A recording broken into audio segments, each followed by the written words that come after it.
Yeah, but then I had a recent. I don't really want to get into it. It's just too odd, too strange. But I had some whatever you want to call it. I call them X-rays, like aliens. Well, I don't know what these shapeshifted sons of bitches show up at my mom's place recently, like it was last winter, and that was just nuts, man. It was just bananas. Like I don't even know how to describe it. What are these things? What do they look like? Well, like, yeah, I had a visit. They showed up, and it was really weird. About like 10 minutes before they showed up, I knew they were coming.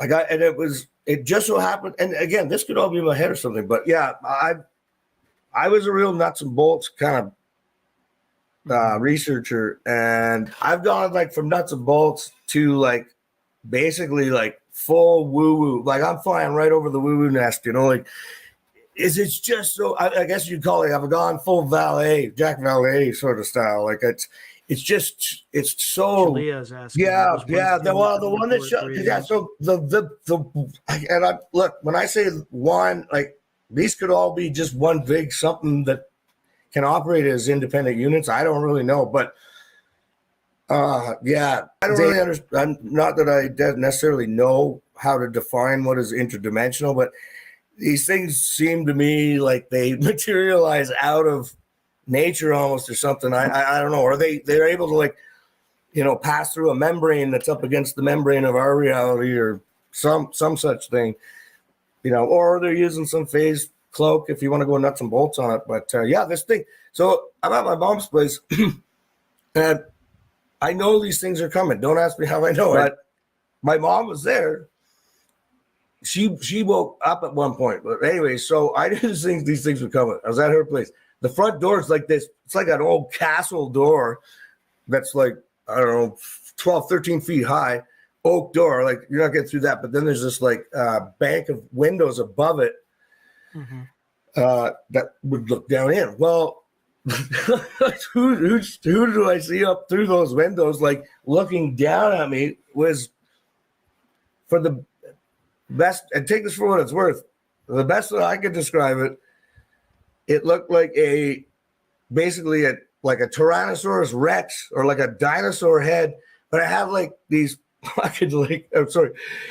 like snakes growing out of its face and stuff. It was really bizarre. It was really like very intimidating. Like an octopus, like pseudopod. Yeah, but like freaky deaky, like real weird, really weird. But it was a solid thing. It wasn't like an apparition or anything. It just didn't make sense. You couldn't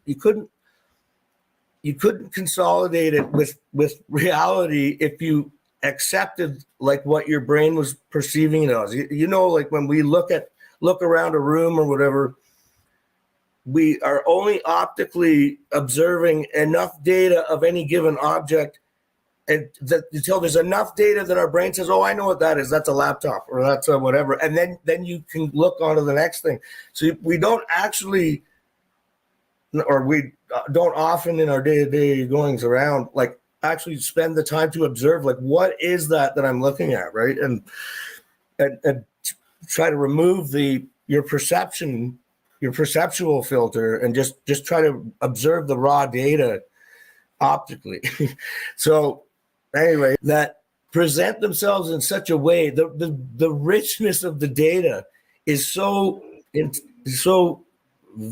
voluminous that you could sort of interpret whatever you want, and it's shifting so fast. It's like these gaseous clouds almost that form these beings. And so for 1 second, it looks like one thing, and like a plasma. That's what Rob Heatherly is thinking now, because he's been sort of following my work, if you want to call it such, and he's thinking plasma. But it's unbelievable. But it's almost like I don't know, like it's I don't know. It just seems so complex, and in my head, what I thought was how they were able to sort of maneuver into these shapes and stuff. I'm not saying there doesn't appear to be spaceman in a metal disc arriving from another planet. It looks, unless they're using some sort of mind job or something, but then why would the camera catch all this?